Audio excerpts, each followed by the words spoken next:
2교시 시작하도록 하겠습니다.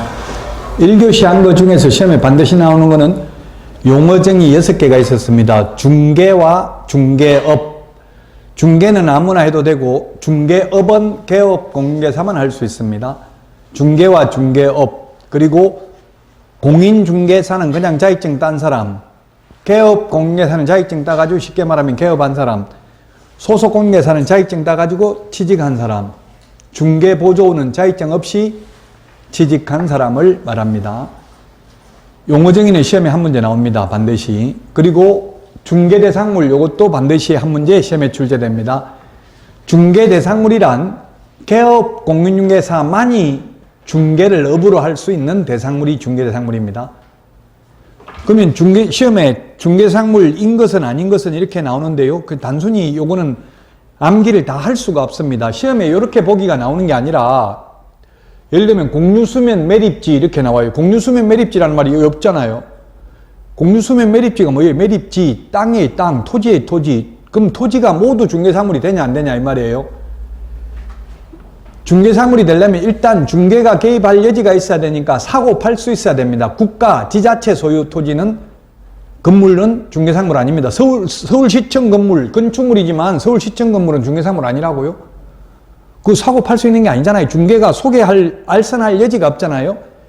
그 시험에 중개대상물 아닌 것 하면 중개상물이 아닌 거에는 두 가지 종류가 있습니다. 첫 번째는 거래의 대상이 될 수 없어서 중개상물이 아니다. 아예 국유재산이나 공유재산 이런 거는 국가나 지자체 재산인 경우는 사고 팔 수 없으니까 중개상물이 아니다.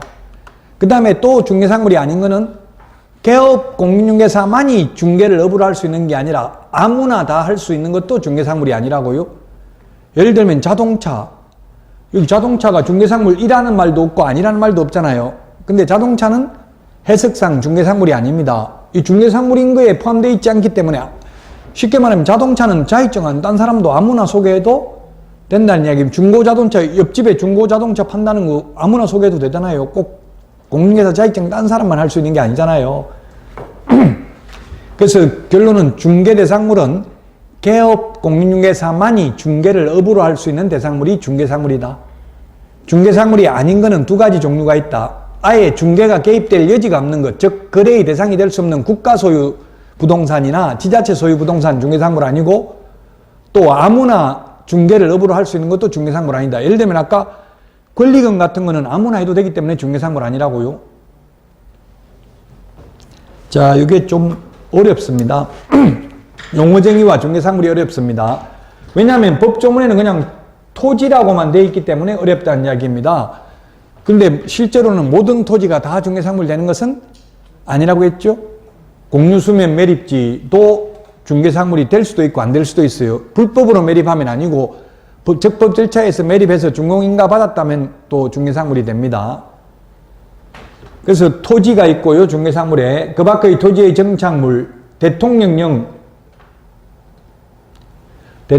이게 정확하게 말하면 영자가 하나 더 붙어야 되는데 빠졌네요. 대통령령이 정하는 재산권 및 물건입니다. 대통령령이 정하는 재산권 및 물건. 요거 사진 하나 찍어주세요. 나중에 되면 사진 하나 찍으라고 요거 영자. 그게 있어요? 그 일단 사진 하나 찍어서 이게 대통령령, 대통령령, 아까 대통령령 국토교통부령이라고 했잖아요. 명령의 줄임말이에요. 자, 그래서 시험에 과거에 한번 중개대상물은 법률로서만 정하고 있다. X로 출제됐어요. 법률로서만 정하는 게 아니라 대통령령으로 정하는 것도 있다. 이 말이에요. 임목, 공장재단, 광업재단은 대통령령으로 정하고 있습니다. 부동산 학개론에서 준부동산, 의제부동산 이런 말 들어봤죠? 준부동산, 이게 의제부동산이 대통령령으로 정하고 있습니다. 자, 중개대상물이 이렇게 5가지가 있는데 이제 구체적으로 보겠습니다. 토지라고 하면 토지는 필지 단위로 거래됩니다. 필지.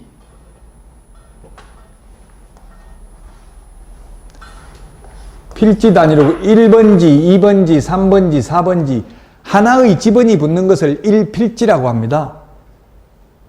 부동산 학개론에 뭐 필지, 획지 이런 말이 나올 거예요. 획지는 일단의 경제적 가치가 있는 토지. 그럼 필지, 획지 중에서 뭐가 더 넓은 개념이에요? 그건 알 수 없어요. 한 필지가 임야 같은 거는 엄청나게 넓을 수도 있고요. 계속 분필도 할 수 있잖아요. 합할 수도 있잖아요. 1번지, 2번지를. 그래서 단정적으로 말할 수는 없습니다. 어쨌든 하나의 필지가 여러 획지가 될 수도 있고요. 여러 필지가 모여서 하나의 획지가 될 수도 있어요. 그 우리 법정동, 행정동도 마찬가지예요. 법정동이 더 큰 거예요? 행정동이 더 큰 거예요? 그것도 알 수가 없어요. 행정동은 아마 2만 명인가 3만 명인가 그 기준이 있어요. 인구수에 따라서 행정동을 분류해요. 그럼 여러 개의 법정동이 모여서 하나의 행정동이 될 수도 있고 또 이 하나의 법정동이 여러 개의 행정동이 될 수도 있어요. 예를 들면 뭐 안양 같은 데는 안양동이 법정동이면 안양 1동, 2동, 3동 막 이런 식으로 행정동은 여러 개로 나눠질 수도 있다는 이야기입니다. 어디가 더 크다 이렇게 단정적으로 말하기는 어려운 거 똑같습니다. 이것도.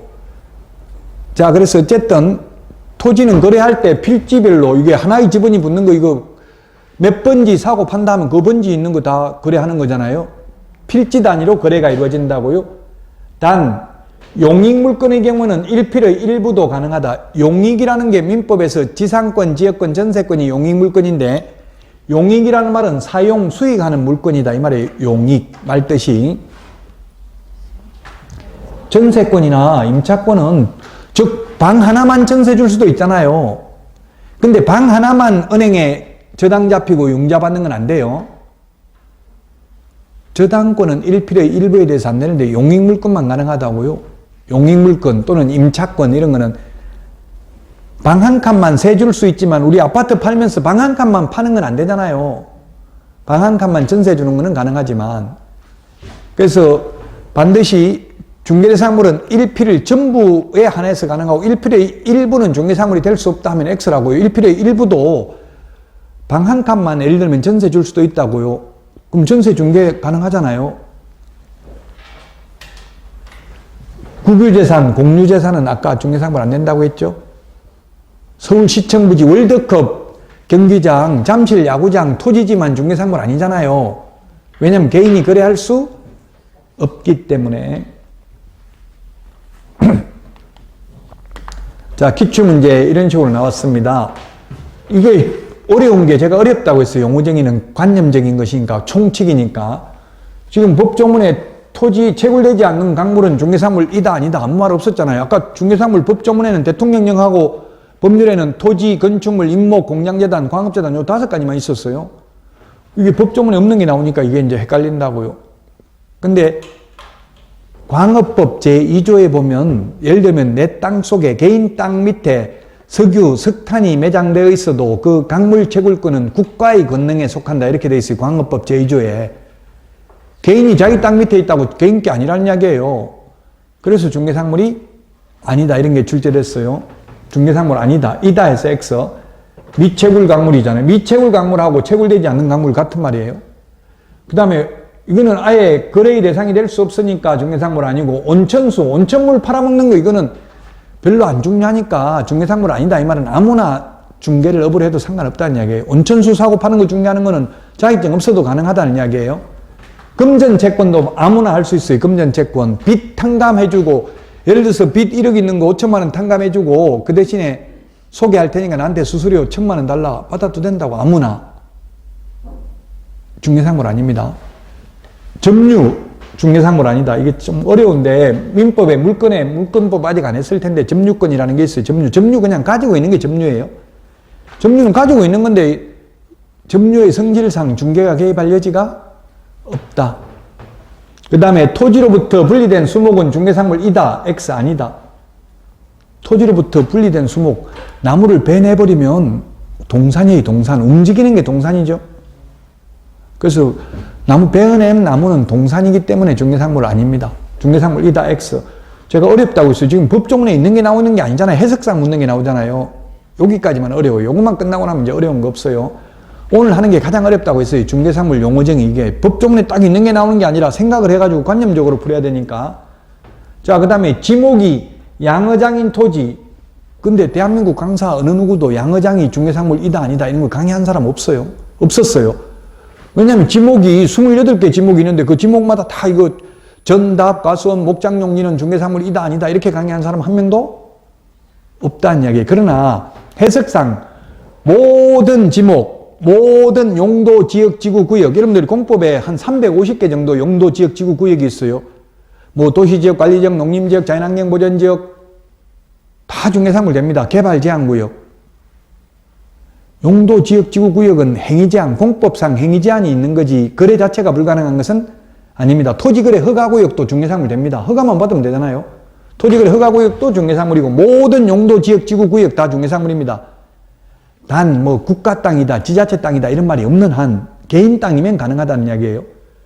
개발제한구역은 개발이 안 되니까 땅을 비싸게 팔기는 어렵겠죠. 거래가 안 되는 건 아니라고 다만 가격을 비싸게 못 받을 뿐이지. 그 모든 용도, 지역, 지구, 구역, 모든 지목 다 중개사물 된다는 이야기입니다. 단 국가 거다, 지자체 거다 이런 말이 있으면 당연히 안 됩니다. 공용 폐지가 되지 아니한 행정재산, 중개사물 해당되지 않는다. 그렇습니다. 행정재산, 쉽게 말하면 국유재산이라는 이야기, 국유재산, 국가재산이라는 이야기, 국가, 지자체 재산. 청와대 건물 이런 거는 건물이라도 중개사물 안 되잖아요. 행정재산이잖아요. 남대문 이런 것도 행정재산이에요. 옛날에는 보존재산이라고 했는데 지금은 옛날에는 행정재산, 보존재산, 그 다음에 잡종재산 이렇게 분류했어요. 국유재산을. 근데 지금은 국유재산법에 보면 행정재산하고 일반재산, 옛날에 잡종재산을 지금은 일반재산이라고 불러요. 왠지 잡종재산 이 말 자체가 우리나라에서 어감이 별로 안 좋은 걸로 보고 일반재산이라고 그래요. 그래서 이 행정재산은 거래의 대상이 될 수 없습니다. 근데 이제 옛날 잡종재산, 지금 말로 하면 일반재산, 용도 폐지된 일반재산은 매각, 현물출자, 대부의 대상이 될 수 있습니다. 이 한국자산관리공사 캠코 이런 데 들어가 보면 국유재산 공매 이런 것도 나와요. 국유재산도 일반재산은 팔아먹을 수 있어요. 그래서 일반재산, 그러면 뭐 시험에 나온 적은 없는데 그냥 이해를 돕기 위해서 일반재산은 그러면 중개사물이다 아니다 일반재산 팔아먹을 수 있다 했잖아요. 국유재산 중에서 중개사물이다 아니다? 원칙적으로 아닙니다. 왜냐하면 국유재산은 팔을 수는 있지만 원칙적으로는 공개입찰 방식으로 매각을 해야 됩니다. 그냥 개인한테 수의계약을 하면 안 된다고 그냥 처음부터 개업공개사한테 내놔가지고 중개를 의뢰할 수는 없는 거라고요. 물론 또 공유재산 및 물품관리법 시행령 43조에 보면 2번 이상 유찰된 경우에는 수의계약을 체결하거나 또는 개업공개사에게 중개를 의뢰할 수 있다 이렇게 돼 있어요. 처음부터 곧바로는 안 된다고요. 왜냐하면 처음부터 곧바로 의뢰하면 공무원들이 리베이트 받고 이렇게 좀 부정한 행동을 할 가능성이 많다는 이야기예요. 그 공개 입찰을 해가지고 계속 유찰되고 아무도 살 사람이 없으면 그때는 이제 수의계약을 하거나 또는 개업공개사한테 팔아달라, 중개해달라 해도 된다고요. 시험에 국유재산이, 일반재산이 중개사물 된다, 안 된다 시험에 나온 적은 없어요. 행정재산은 안 되고요. 일반재산은 원칙은 안 되지만 유찰된 경우에는 될 수도 있다. 요 정도 그냥 기억하시면 됩니다. 제가 모든 용도, 지역, 지구, 구역 다 중개사물 된다 했는데요. 그건 공법상 행위제한만 되는 거고요. 가압류, 가처분, 가등기, 뭐 근저당 설정 등기되어 있는 거, 전세권 설정 등기되어 있는 거 이런 거는 사법상 제한만 있을 뿐이지 거래는 가능하다고요. 가압류 되어 있는 것도 거래 가능해요. 근데 현실적으로는 좀 사람들이 무서워서 안 하려고 해서 말소하고 하긴 하는데 이론적으로는 가능하다고요. 위험을 무릅쓰고 가능하다고요. 가압류 등기, 가처분 등기 돼 있어도 근저당 설정 등기 돼 있다고 그래 안 되는 거 아니잖아요. 보통은 이제 말소 조건부로 이런 식으로 많이 해요. 이거 뭐 예를 들면 정세금 받아가지고 은행 융자 다 말소하기로 한다 이렇게 해놓고 안 지키는 사람도 있어요. 또 주인이.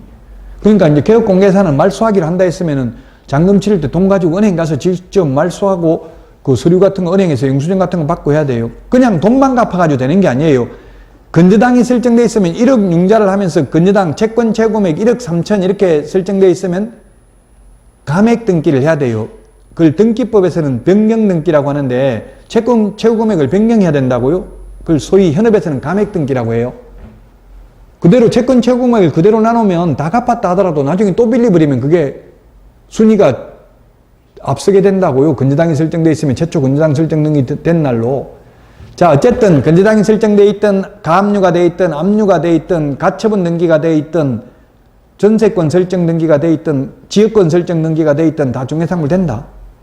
단 사법상 제한이 있다. 아까 모든 용도 지역 지구 구역은 공법상 제한이 있다. 모든 지목 다 중개상물이 되지만 단 지목에 따라서 이제 행위 제한이 있을 수 있잖아요. 뭘 할 수 있고 할 수 없고 이런 건 있을 수 있겠죠.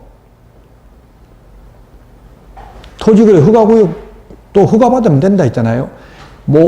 그래, 허가구역 나왔네. 모든 용도 지역 지구 구역 다 중개상물 됩니다. 단 개인 땅이라는 전제하에, 물론 국가 땅이면 아예 용도 지역 지구 구역 물을 필요도 없이 안 되잖아, 행정자산은. 자, 토지를 했고요. 이제 건축물입니다. 건축물이 중개대상물입니다.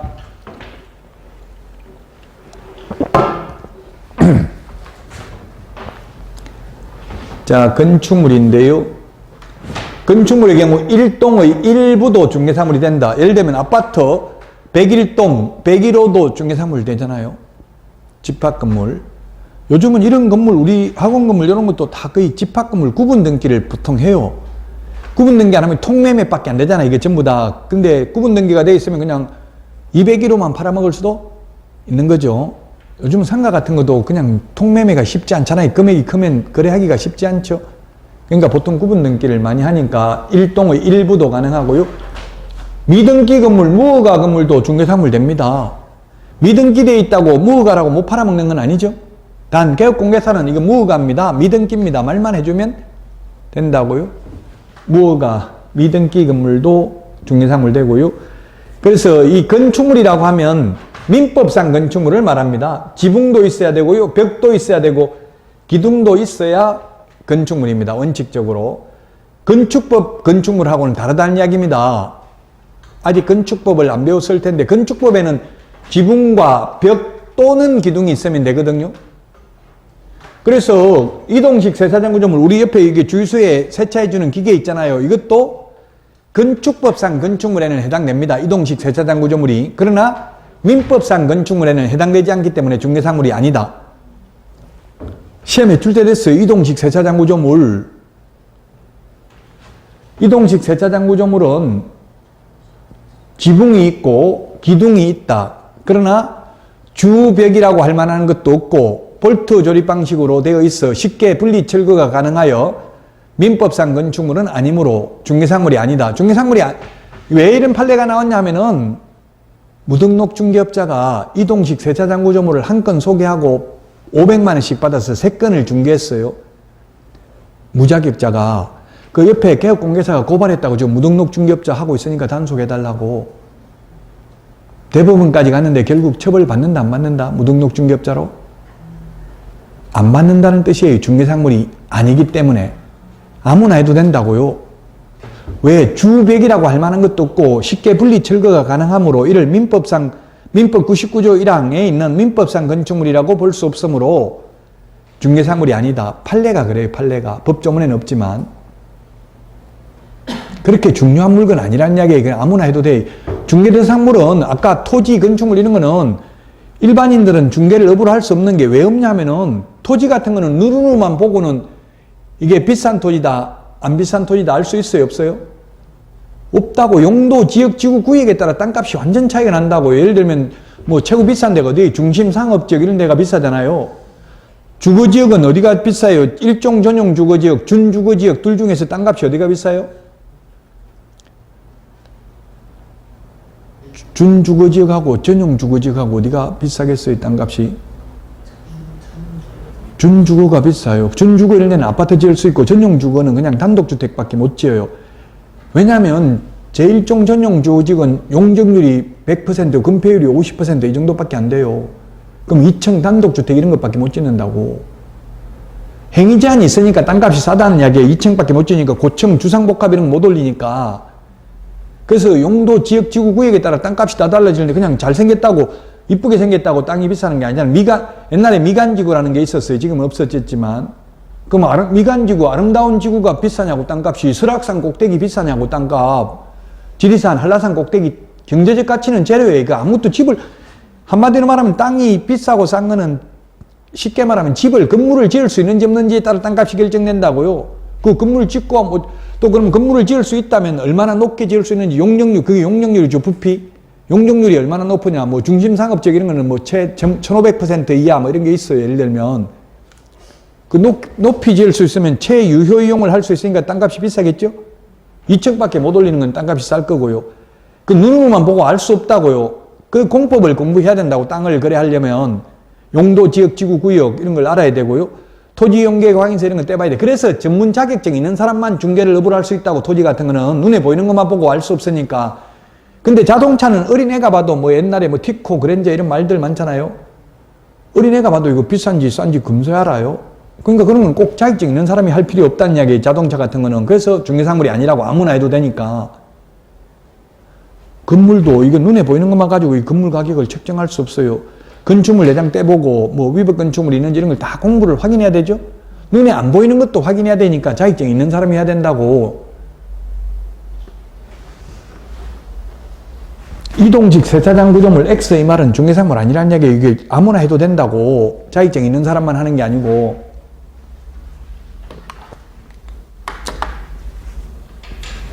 자, 이게 기출문제 나왔는데 좀 어려운데요. 그냥 이해 안 되면 넘어가고 다음에 또 이해될 수 있습니다.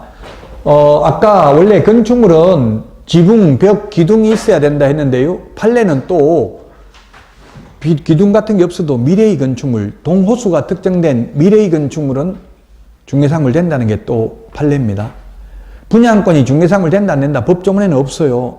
근데 판례는 동호수가 특정된 분양권은 중개사물이 됩니다.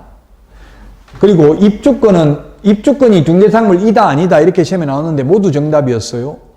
입주권은 될 수도 있고 안 될 수도 있다. 삼각형 세모. 즉 입주권은 도시 및 주거환경영비법상 관리처분 인가받은 입주권은 중개사물입니다. 관리처분 인가라고 하면 몇 동 몇 호 정해진 게 관리처분 인가죠. 예를 들면 재건축하는데 관리처분 인가면 옛날에 101동 101호 가지고 있었는데 새로 몇 동 몇 호 받는지 정해지는 걸 관리처분 인가라고 그래요. 그래서 관리처분 인가받은 입주권은 중개사물이다. 그러나 추첨기일 날 추첨을 하여 당첨되면 입주할 수 있는 권리에 불과한 입주권은 중개사물 아니다. 아직 어디 나올지 모르는 거, 확정 안 된 거, 소위 딱지, 물딱지, 조개딱지 이런 거는 중개사물 아닙니다. 아직 뭐가 나올지 모르니까 확정 안 돼 있기 때문에.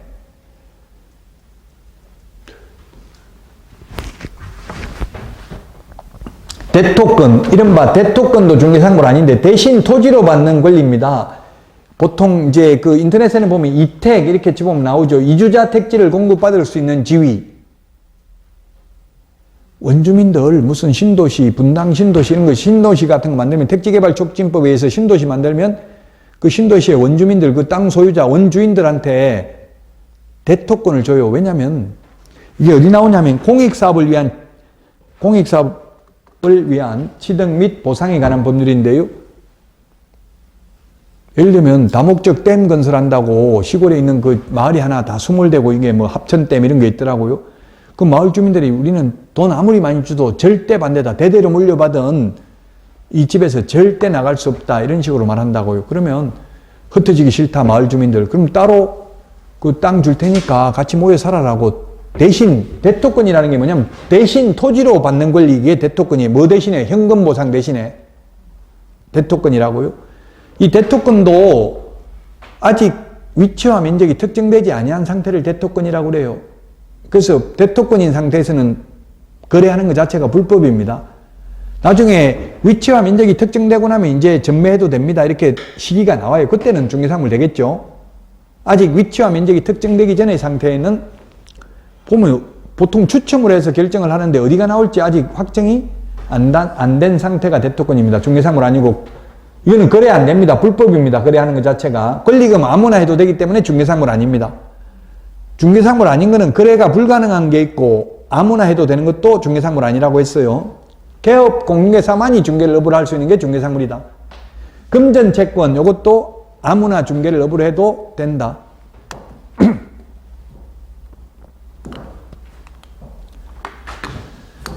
자, 기출문제 보겠습니다. 중개사물인 건축물에는 기존 건축물뿐만 아니라 미래의 건축물도 포함될 수 있다. 분양권, 동호수가 특정된 분양권은 미래의 건축물로 중개사물이다. 토지의 정착물인 미등기 건물, 미등기 무가 다 중개사물이라고 했죠?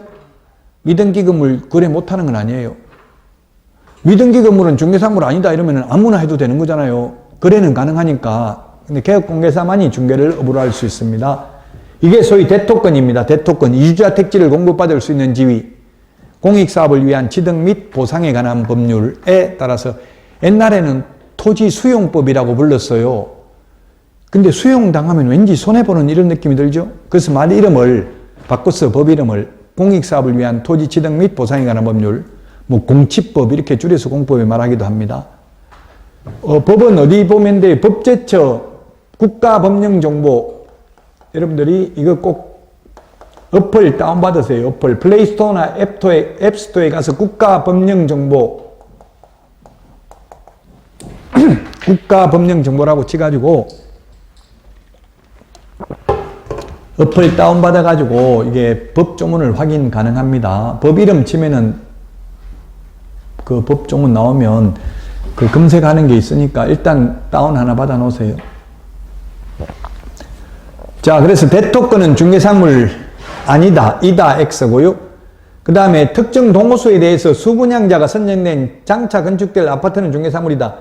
수분양자, 피분양자 같은 말입니다.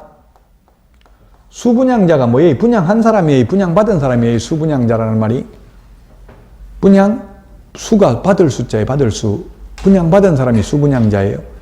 피분양자, 똑같은 말이에요. 분양당한 사람. 그 수분양자하고 같은 말이에요. 분양자라고 하면 분양한 사람이에요. 근데 인터넷 같은 데 보면 분양자, 뭐 이런 거, 원분양자 이런 말을 많이 쓰더라고. 분양받은 사람을 분양자라고 쓰더라고, 인터넷 같은 데. 분양한 사람이 분양자고, 수분양자가 분양받은 사람이라고요. 그래서 수분양자가 101동, 101호가 누가 분양받았는지 정해져 있으면 그거는 중개사물 된다고요. 중개사물이다. 위치와 면적이 특정됐다면. 맨 밑에 있는 게 이게 소위 이동식 세차장 구조물입니다. 콘크리트 집안 위에 볼트 조립 방식으로 기둥을 세우고 지붕을 덮은 다음 3면에 천막이나 유리를 설치한 소위 이동식 세차장 구조물은 볼트 조립 방식으로 되어 있어서 쉽게 분리 철거가 가능하므로 민법상 건축물은 아니다. 건축법상 건축물이지만 따라서 중개사물이 아니다. 따라서 중개사물인 건축물이란 건축법상 건축물을 의미하는 게 아니라 민법상 건축물을 의미한다는 게 판례라고요. 건축법에서는 기둥이나 지붕 둘 중에 하나만 있어도, 벽이나 기둥 둘 중에 하나만 있어도 지붕이 있으면 건축물입니다. 근데 민법에서는 다 있어야 된다, 판례가. 지붕도 있어야 되고 기둥도 있어야 되고 벽도 있어야 된다. 산 위에 올라가면 팔각정 이런 거 있잖아요. 그런 거는 기둥만 있잖아요. 그 민법상 건축물은 아니라고요. 건축법상 건축물에는 해당될 수 있습니다. 예? 중개대상물이 아니라는 거잖아요. 예, 건축, 뭐, 팔각정 이런 게? 이동식 세차장 구조물, 중개사물 아니라는 이야기예요. 세차장 구조물. 아무나 해도 된다고, 무자격자도 아니기 때문에. 중개대상물이란 개업 공인중개사만이 중개를 업으로 할 수 있는 대상물을 중개대상물이라 한다. 자, 토지의 정착물인데요. 시험에는 토지 건축물이 시험에 많이 나오고요. 이 토지의 정착물은 시험에 잘 나오지는 않습니다. 왜냐하면 현실적으로 명인망법을 갖춘 수목의 집단을 중개한 사람은 보지는 못했기 때문에. 근데 시험에는 3번 정도 출제됐어요. 명인망법을 갖춘 수목의 집단. 명인망법이란 무슨 말이냐면 명인, 명백하게 인식할 수 있도록 관습법상 공시방법을 갖추는 걸 명인망법이라고 합니다.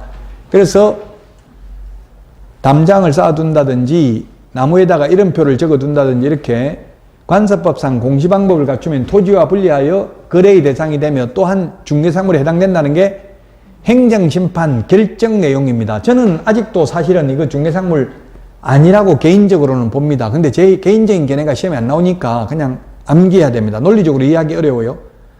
행정심판위원들이 뭐라고 했냐면은 그 밖의 토지의 정착물이 중개사물이 된다라고 공인중개사법에 되어 있고 민법에 보면 그 밖의 토지의 정착물에 명인망벌을 갖춘 수목의 집단이 들어간다. 그러므로 중개상물에 해당된다. 이렇게 물리 해석을 했어요. 그냥 법조문 그대로만 보고 해석을 한 거예요. 그 공인중개사법을 취지를 이해를 잘 못해서 그렇죠. 제가 생각할 때는 이거는 별로 중요한 물건이 아니라고, 명인망불을 갖춘 수목의 집단. 그럼 꼭 이게 명인망불을 갖춘 수목의 집단을 공인중개사 자격증을 따가지고 등록한 사람만 해야 될 필요는 저는 없다고 봐요. 그렇지만 어쨌든 시험에 나오면 결론, 명인망불을 갖춘 수목의 집단 중개상물이다. 근데 명인망불을 갖춘 농작물은 중개상물이다 아니다 시험에 나온 적은 없어요. 그런데 중개상물 아닙니다. 명인망벌을 갖춘 농작물, 무, 배추, 밭대기로 거래하는 거 아무나 해도 된다고, 별로 중요한 물건 아니라고요. 결론은 명인망벌을 갖춘 수목의 집단은 중개상물이라고 해야 됩니다. 행정심판 결정으로서. 미분리 과실 중개상물 아닙니다. 나무에 사과나무에 사과 있는 거 이거 중개상물 아닙니다. 중요한 거 아니니까 아무나 해도 된다는 이야기예요. 가식의 수목 중개상물 아닙니다. 가짜로 심어놓은 거 뽑아가지고 팔아먹으려고, 정원수로 팔아먹으려고 심어놓은 거 동산입니다. 동산. 움직이는 게 동산, 안 움직이는 게 부동산이죠. 이게 학자들이 동산으로 보고 있어요. 가식의 수목은 가짜로 심어놓은 거 그래서 중개상물 아니다.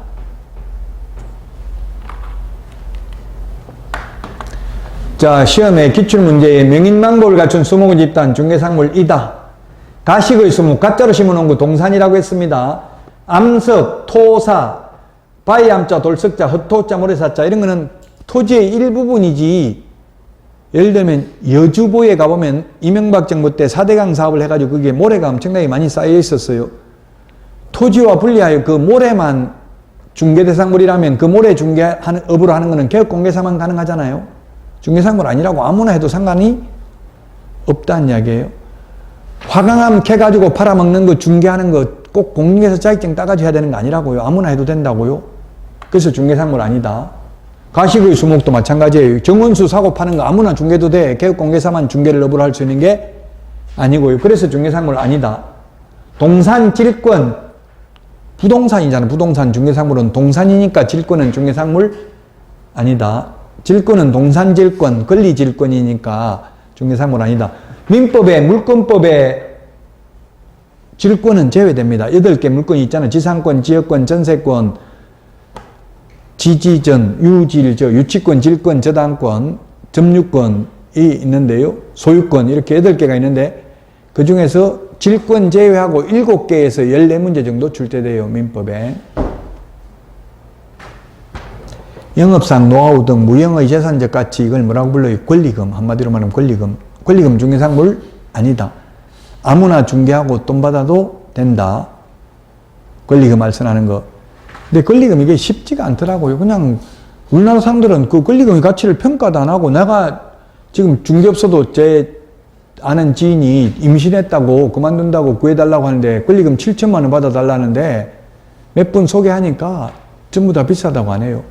근데 그분은 난 8천만 원 주고 들어왔는데 그냥 1천만 원 손해보고 나가겠다.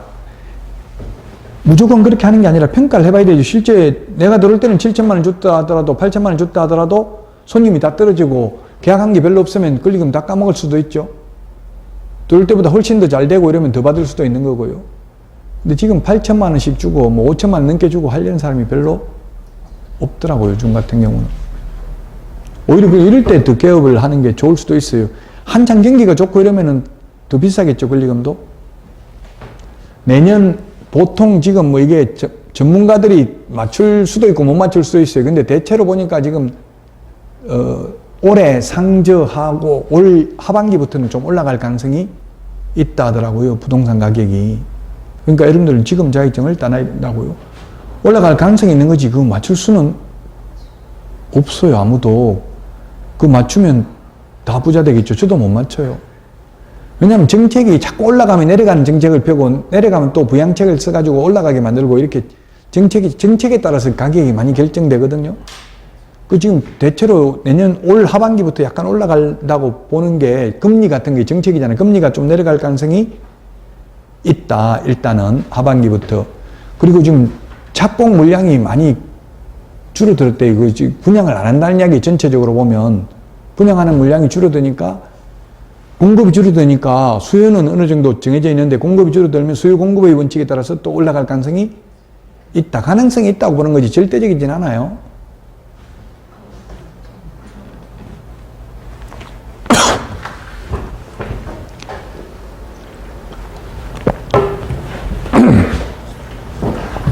어쨌든 부동산 가격은 어떻게 돼요? 보통 이렇게 올라갔다 내려갔다 올라갔다 내려갔다 하면서 맞출 수 있는 거, 확실하게 맞출 수 있는 거 장기적으로 보면 우상향을 합니다. 장기적으로 보면 지금 당장 몇 년 안에 올라간다 이거는 알 수는 없지만 장기적으로 지금 1기 신도시들이 84제곱미터 분양가가 6천만 원 했어요. 6천만 원.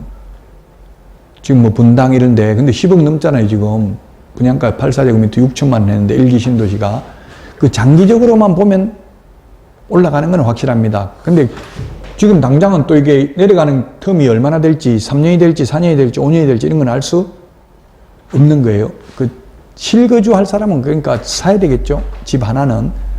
지금 우리나라가 60%도 안 돼요. 자가 거주율이 50몇 %, 50% 조금 넘어요. 왜냐하면 젊은 분들 원룸 같은 데 사는 분들이 많잖아요. 단독 가구가 엄청나게 많죠.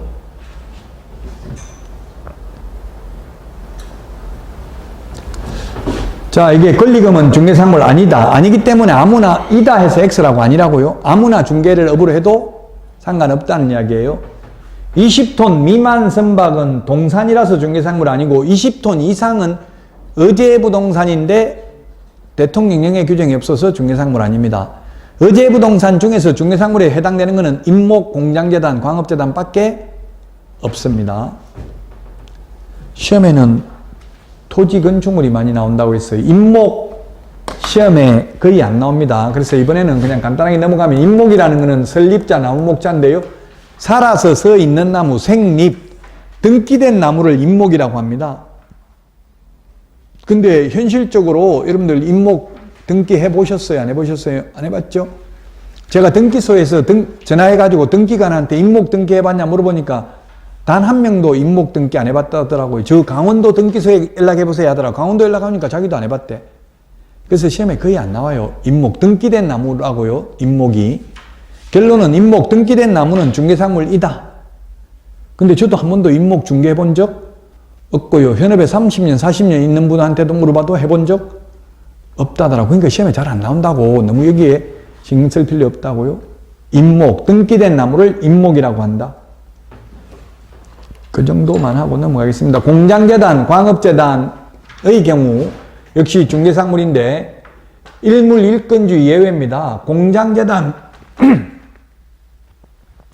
광업재단의 경우에는 공장 부지, 토지, 건물, 공업소유권,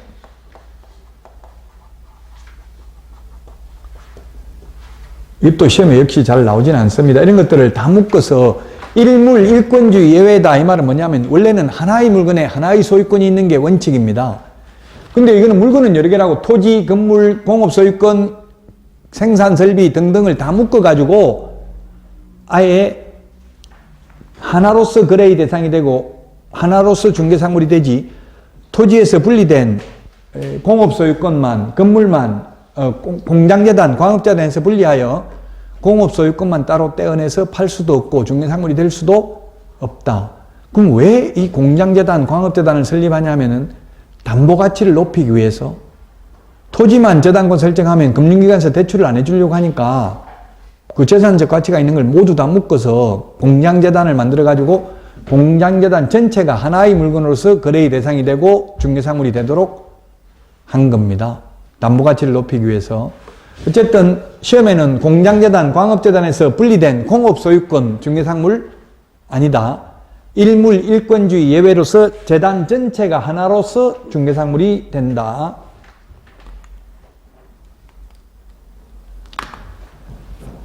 시험에 나왔던 기출문제 보세요. 기출문제가 17회 때 나오고 거의 지금 최근에는 그냥 공장재단, 광업재단, 중개상물이다. 아니다. 요 정도만 나왔어요. 17회면 지금 35회잖아요. 별로 안 중요하다 했어요, 제가 중요한 것만 이야기했지. 어떤 분이 왜 안 중요한 거 자꾸 이야기하고 앉았냐.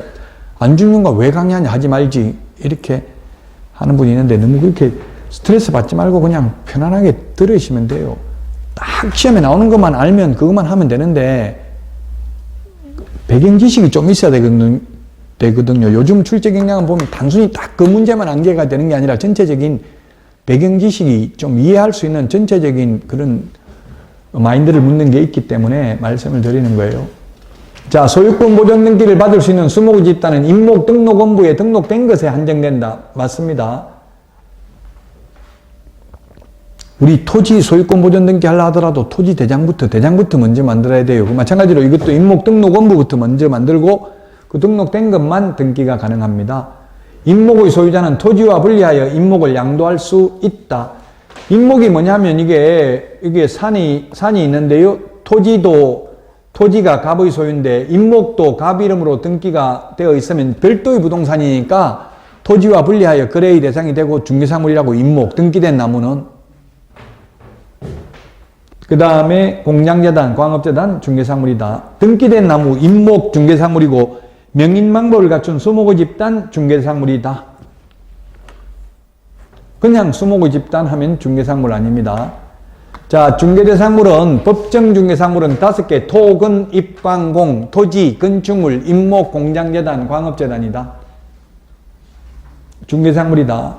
그 다음에 중개사물 중에서 행위제한을 받지만 중개사물이다. 공유수면 매립지, 이 공유수면법에 의해서 준공허가받은 매립지는 개인 땅이니까 중개사물이라고요.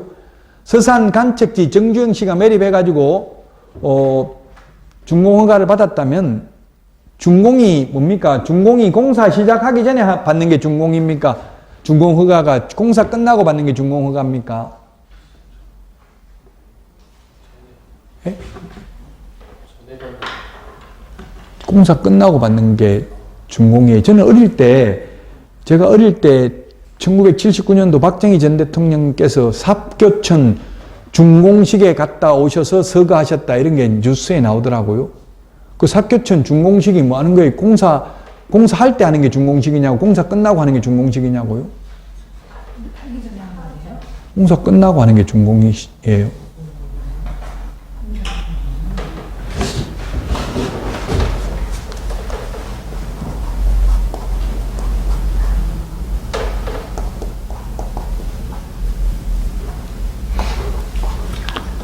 이게 똑같은 의미인데 법마다 쓰는 용어가 달라요. 왜 그러냐면 법을 만들 때 다른 법을 안 보고 그냥 만들다 보니까 같은 의미인데 표현을 다르게 해놓은 게 있어요. 그래서 건물을 지으면 건축법상 허가 받아가지고 공사 끝나고 하는 게 사용 승인이에요. 그 다음에 그 주택법에서는 건물 짓기 전에 미리 받는 게 사업계획 승인이라고 그래요. 사업계획 승인. 그게 건축법상 허가하고 같은 의미예요. 사업계획 승인 받아가지고 공사 끝나면 받는 걸 사용검사라고 그래요. 주택법에서는. 기타 법에서는 건축법, 주택법을 빼고 난 다른 법에서는 공사 끝나고 받는 걸 준공검사라고 그래요. 준공검사. 준공. 그 처음에 할 때 하는 걸 착공식 이런 거 하잖아요. 그 삽교천 착공식 이런 말 하죠. 준공식은 끝나고 하는 게 준공식이고. 그 공유수면 매립법에 의해서 공사 다 끝나고 준공 허가 받았다. 이제 써도 좋다. 허가 받았으니까 개인 땅이라고요. 그래서 중개사물 된다고요. 근데 불법으로 매립하면 중개사물 아니다. 사도 이런 거 법조문에는 없지만 개인도로 개인 땅 모든 용도 지역 지구 구역 다 중개사물이 된다 했고요. 가압류 가처분 등기되어 있는 것도 되고 양의장 모든 지목 다 중개사물 된다고 했습니다. 자, 그 다음에 법률에 규정이 없는 것. 비행기 이런 거는 중개사물이 아니기 때문에 아무나 중개를 업으로 해도 되죠. 아시아나, 대한항공, 비행기 다 자가인 줄 알았더니만 임대차도 많더라고. 반 정도는 임대차 한 거더라고요. 그 임대차 중개 개업공개사가 아닌 사람이 해도 된다고. 중개사물이 아니기 때문에. 뭐 비행기를 공부 떼가지고 권리 분석해야 되는 거 아니잖아요. 용도, 지역, 지구, 구역 분석해야 되는 거 아니죠. 거래가 불가능한 거 행정재산, 주인 없는 땅, 민법에서 주인 없는 땅은 국가 소유입니다. 그래서 중개사물 아니고요. 그 다음에 호수, 공원, 바다, 사건, 개인 권리가 소멸된 포락지, 물속에 잠긴 토지죠.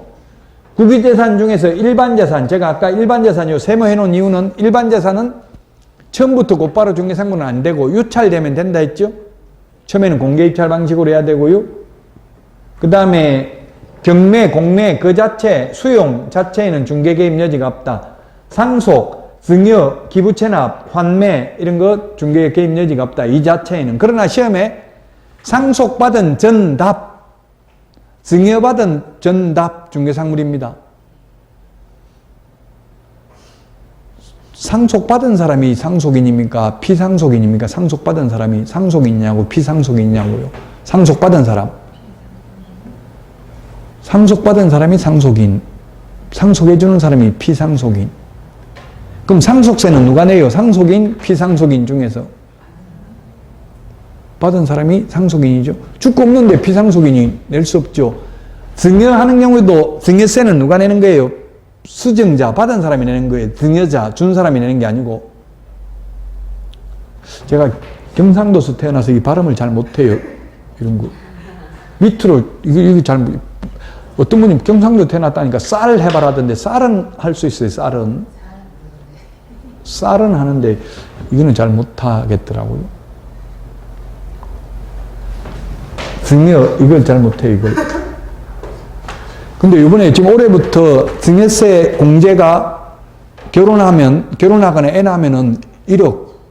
원래 기본 5천만 원 해주잖아요. 공제해주잖아요. 그럼 1억 5천. 양가에서 다 받으면은 3억까지 세금 안 내고 받을 수도 있어요. 결혼하거나 애 낳으면.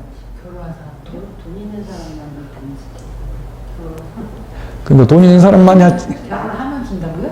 결혼하거나 또는 출산, 결혼 안 해도 애 낳아도 줘도 돼요. 애 낳아도. 5억 준다는 거 아니에요? 5억 아니고 3억이라니까 최대. 지금은 안 되는 거예요? 돼. 지금부터 1일달 4월 1일부터 되나? 지금 돼. 지금 당장 줘야 돼요. 오늘. 다음 달에 줘야 되는데. 예? 다음 달에 줘야 되는데. 다음 달에 줘야 되냐고요? 그럼 좀 알아보고 해요. 이게 4월 1일부터 시행되는가 지금 당장 시행되는지 그걸 모르겠어요. 한번 알아보고 주는 게 좋아요. 수익 안 나요? 아니 그게 법이 개정돼가지고 아니면 그 차용증 주고 일단 주고 차용증 주더라도 이자를 한 5% 정도 받는 게 좋아요. 이자를 딱 정해진 날짜에 받고 그 이자 받아가지고 다시 자식한테 주더라도 일단 서류상은 이자를 정확하게 날짜를 받아야 돼요. 그냥 이자 안 받으면 무상으로 준 걸로 간주된다고 이자 같은 걸 안 주면 일단 빌려준 걸로 차용증 쓰고 효도계약서 이게 효도계약서라는 게 다 증여계약서잖아요. 사실은 이게 받아가지고 나중에 딴짓하고 안 모시고 하면 다시 돌려주기를 한다. 이렇게 특이하게 적으면 돌려줘요. 그렇게 적지 않는 한 그냥 한번 줘버리면 끝이에요. 그 효도계약서를 적어야 돼. 만약에 뭐 말 안 듣고 뭐 하여튼 그 조건을 달면 되겠죠. 뭐 어떻게 안 하면 받은 거 무효로 하고 다시 돌려주기를 한다. 뭐 예를 들면 이런 거 적어 놓으면 적어야 돼요. 그냥 주지 말고. 웬만하면 안 주는 게 좋아요. 그냥. 안 줘야 돼요. 왜 안 줘야 되냐고요? 저도 아들이 그러더라고.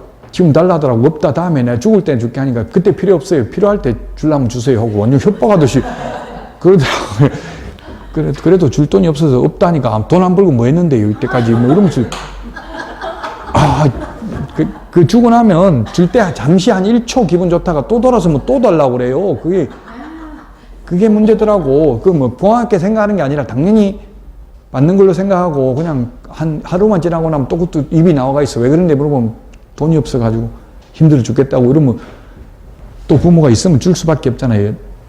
안 주는 게 최고 좋아요. 제가 아는 지인도 제가 주지 말라 묻길래 주지 말라 했는데 기회이 지금 80 넘었는데 집 팔아가지고 주고 작은 데로 옮기고 자식들한테 다 주는데 그 손자 보고 싶고 이렇다는데 1년에 한 번밖에 안 하고 명절에 왔다가 오전에 왔다가 그냥 갚버리고 제가 그러지 말고 그럼 팔아가지고 돈 나눴다 올 때마다 한 100만 원씩 줘봐라. 몇 억구 주는 거 그 100만 원씩 하면 뭐 몇 번이를 100만 원씩 주면 뭐 매일 오케이 100만 원 받으려고.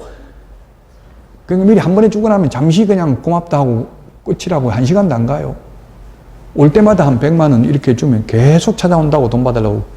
보고 싶다는데 뭐 눈치 보고 손자 보고 싶어도 연락하기도 막 미안하고 이렇다 하더라고. 며느리가 짜증난 목소리를 받고 이러면은.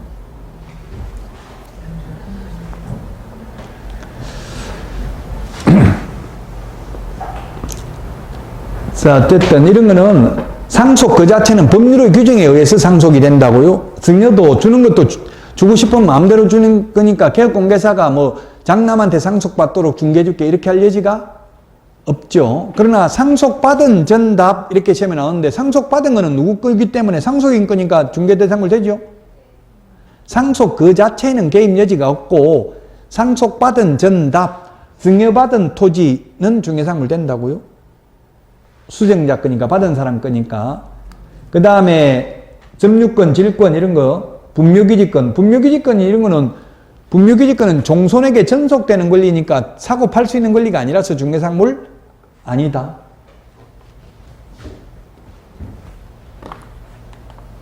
자, 이제 어려운 거 다 했습니다. 여기까지가 어려운 내용이었고요. 중개상물하고 용어정의 해석상 법조문에 있는 게 아닌 게 출제되니까 어렵다고요. 생각을 해야 되고 관념적인 거니까.